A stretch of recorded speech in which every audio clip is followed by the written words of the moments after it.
Good afternoon and welcome to my garage slash studio. I am out in the sweltering heat, and yes, this temperature shown here is accurate. It is actually 93 degrees. 52% humidity in this garage right now. What I've got today is this Saito I was going to say FA-50, FA-45 Mark II engine. Got the new gasket set here that I'm going to install. So I'm going to do a partial disassembly of this engine and then reassemble it, install these new gaskets, and then this engine will be up for sale, and I'll put the details of the price and all that kind of thing up at the end. So let's get started with this. I think I've got all the tools I need. I don't really have to do this, but I'm going to take the exhaust off. And I don't really have to take this off, but I think it might be a little bit better if I just take as much of this stuff off as possible. Now the first thing I really need to do is pull this carb off. So none of these screws should be super tight because obviously I just reassembled, put new bearings in this engine, and it's been assembled by me, so I know exactly how it's been put together. Okay, let's see here. What's next? I've got the backplate gasket was destroyed in that last video, so I'm going to take, you might want to take this off first. I'm going to take this off first and show you the hodgepodge piece of garbage that I threw together, just because this really does, like the timing case, really does need a gasket there for crank pin clearance. I found that this was extremely tight and binding if I did not have this on there. So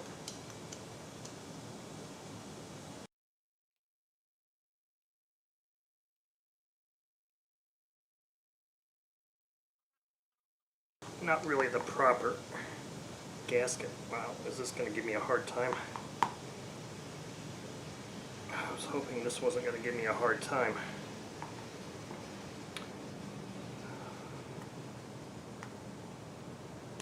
Oh, there we go. Okay, so here, I think you can see how crappy. I mean, that gasket is not even really a complete gasket. But it served the purpose, and it sealed the engine up. See, it was a two-piece gasket I created. I don't create one-piece gaskets. The hell with that. Anyway, two-piece gasket. So this engine has actually had 2 runs on it since I cleaned it and replaced the bearings. And it's got no compression because I've got the plug out. So if that's what it looks like after 2 runs, obviously it still looks really clean. Let's get this head off here. Now these screws I'm going to throw in the back plate here, so I don't have to go through and sorting out screws. I mean, they're all the same thread. Man, I'm really sweaty. It's really pretty gnarly out here. They're all the same thread. I think there might be differences in the lengths of some of these screws, so if you're not real careful, you need to pay attention when you take these things apart and segregate the screws. I don't typically do that because I've done so many of these engines before. I can tell what screws are which by the lengths. And this is, I don't know, probably the 60th maybe Saito engine I've been inside. I've been in a lot of these engines, so come on. Of course, maybe they are all the same length. Some of these older engines, they might all be the same length. But I think some of the newer engines, they started changing some of the lengths.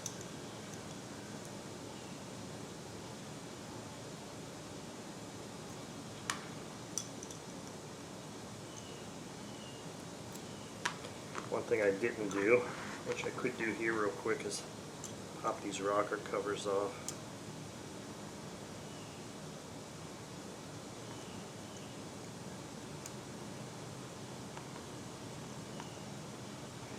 got to come off anyway. I'm not taking the rocker arms off, and I'm going to make sure this time, because it's a little more important, that I actually keep the push rods that I've got in the exhaust and intake side. Keep them segregated. I don't typically do that, but this time I'm going to do it because I want to see if I can get away without resetting the valves. So that's exhaust. That's intake side there. So now we can pull this. Okay, this is exhaust. That goes there. This is intake. That goes there. Okay. I don't really need to pull this piston out, but I will just to show you 2 runs. Looks brand new.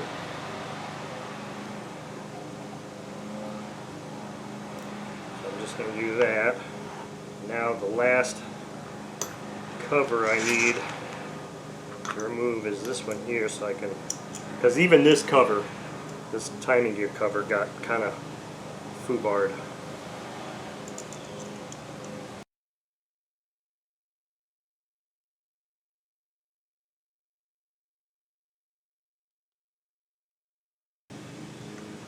Sweaty hands, sweaty face. Wow, this is.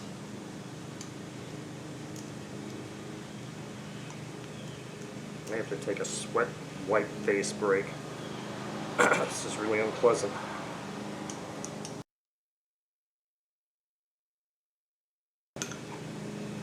Okay, so here I can show you the gasket I got botched up to. You can see how it got. This gasket got torn also. Okay, so those are the gaskets I need to replace. So this 4-piece gasket set came from a vendor on eBay, and I'm sure many people have used this vendor before. I don't remember the vendor's name. But this gasket set says fits FA-45S engine. Just so you know, don't get all freaked out when you go to buy these. This is the only FA-45 gasket set this vendor sells. FA-40s from the early days, 40, 45, 45S, 50, 56, all use the same size gaskets. As far as the timing cover, I'm pretty sure that maybe the back plate is too, but maybe the back plate is different on a 56. Likewise, for the timing cover, I'm only talking timing cover. Likewise, the timing cover gasket for the 65, 80, and 91 is all the same also. I think the back cover are different on those. They may have different diameters, but the timing cover is the same. Push rod covers, which are gaskets, I don't know why I say covers.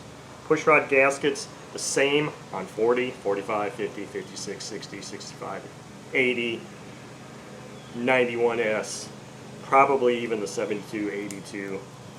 There are some parts that are just that are interchangeable. That timing gasket is probably one of them. Rocker cover gaskets, another one. So let's see here. First, let's test this. Look at that. Perfect fit. Mark II engine, 45S gasket. No issues.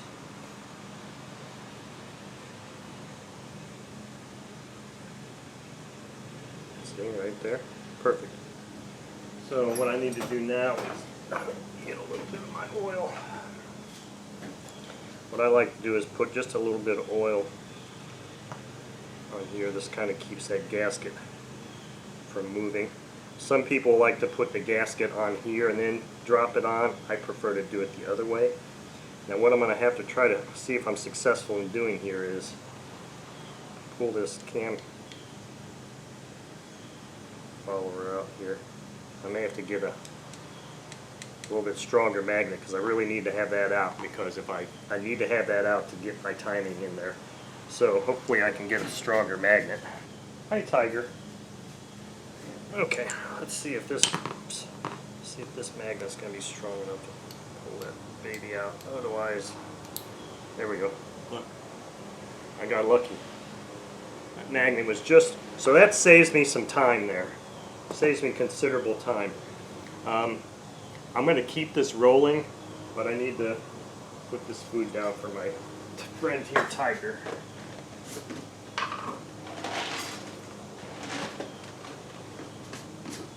Here you go. Here you go, my friend. There you go. There's your dinner. Okay. So, gasket installed, ready to put this timing back on. So we need to time the engine. Now I've got other videos showing the timing of the engine. What I have found works perfectly is a screwdriver like this. It's about a 2.5 millimeter diameter shank, and it's got a nice sharp point. And it just so happens to have a magnet on it. Not a very strong magnet, but it has a magnet on it. So that will get inserted in here, and you just rotate it. If you rotate this through, you can see there's a hole here. That hole is a timing hole. This tip of the screwdriver goes in that timing hole, and because it's tapered, it fits perfectly. So what I do is I just stick this in here, rotate that until that drops in place, and now all I got to do is get a couple of these screws ready. In fact, I don't want that magnetized on that. I'm going to get one of these screws, put on my driver here, have it ready to go, have this in place. Now what I'm going to do is I'm going to hold this crank at top dead center. I'll hold it just like this. Top dead center. I'm going to drop this in place. While I'm holding that in place, I'm going to put one screw in. I'm going to run this down pretty good, not tight, but I'm going to run it down so it doesn't move. And I'm going to go over here and do an opposing screw.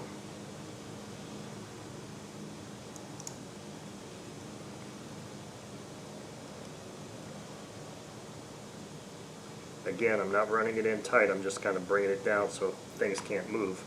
Now, if I rotate this, you can see it doesn't move from top dead center. So now I can rotate this around. The engine is properly timed, but I can verify it. I can put this in here. Wait for it to just drop into place. And it just dropped into place. And you can see top dead center. You can see here, top dead center.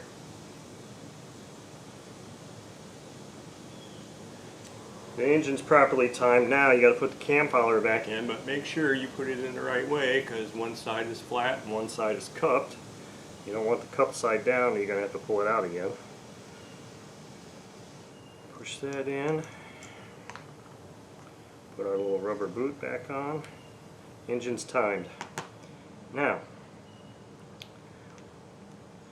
I can either remove the push rods, which I don't want to do, or I can try and fight with installing the head and the push rods like this. And that's the battle I'm going to choose, because I really don't want to take those rocker arms off. So I'm going to put this on here like that, put this push rod back up in here if possible, making sure I've got the push rod in the proper orientation. You see, I'm being very lazy here, but I may be causing myself more problem in trying to be lazy because I just don't feel like pulling those rockers arms off. Now this is not how I would recommend anybody doing this. This is just the way I chose to do it because I've done this a few times. It's definitely not the recommended way to do this.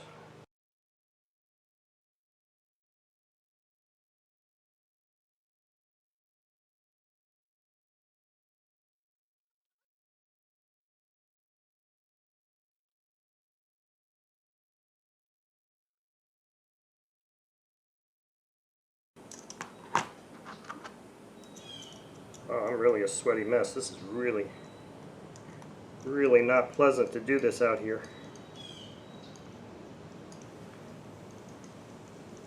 Maybe I should have waited till morning.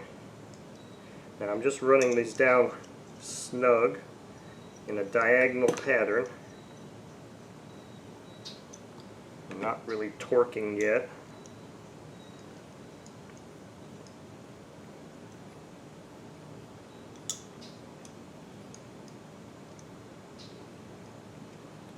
tight.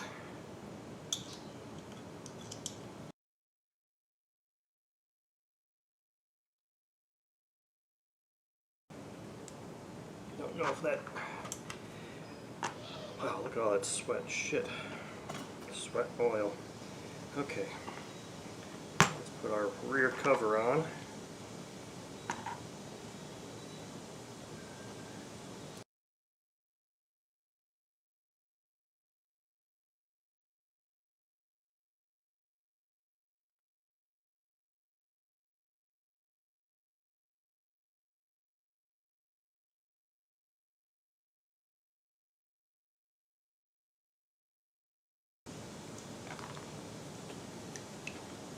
Smooth rotation.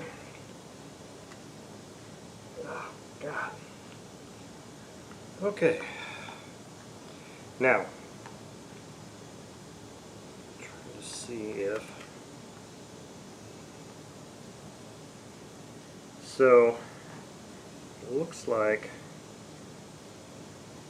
there's still residue of gaskets on the top of this. I don't really feel like digging that out right now. I'm not going to put these on. What I am going to do is I'm going to put them back in the bag, and I'm going to let the next person that owns this install those, because I don't really feel like dealing with that right now. It's too hot. You don't really need gaskets on the push rods anyway, on the push rod covers, because it's not like there's a ton of oil getting pumped up there, and oil doesn't tend to leak. Now if you had this as an inverted installation, maybe, but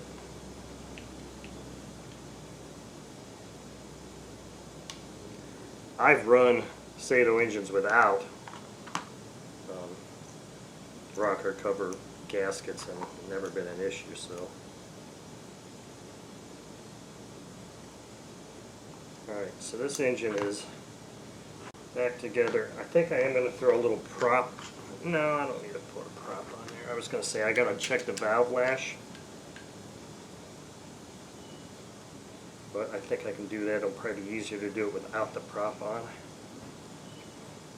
So, let's bring this vise over here. Hopefully you're going to be able to see this on here. I don't know that you are, but I've got other videos on this. So I've got a toothpick. See? Toothpick?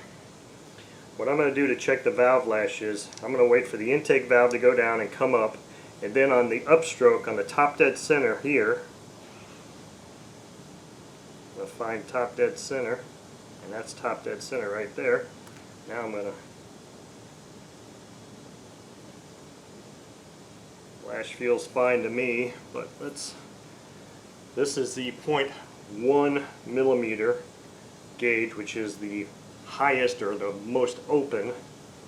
I usually set these so that does not go through, and it doesn't go through.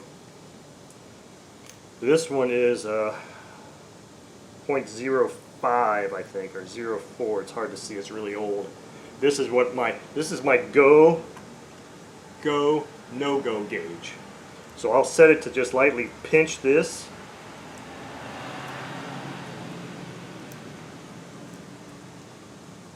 Go in there.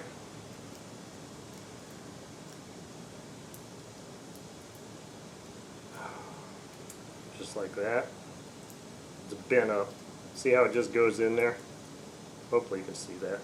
It's just touching. So that's a go, no go. Now see, the reason I did that, and the reason I went through that difficult reassembly of this, is because I didn't really want to pull those push rods off, or the rocker arms off, and redo this completely.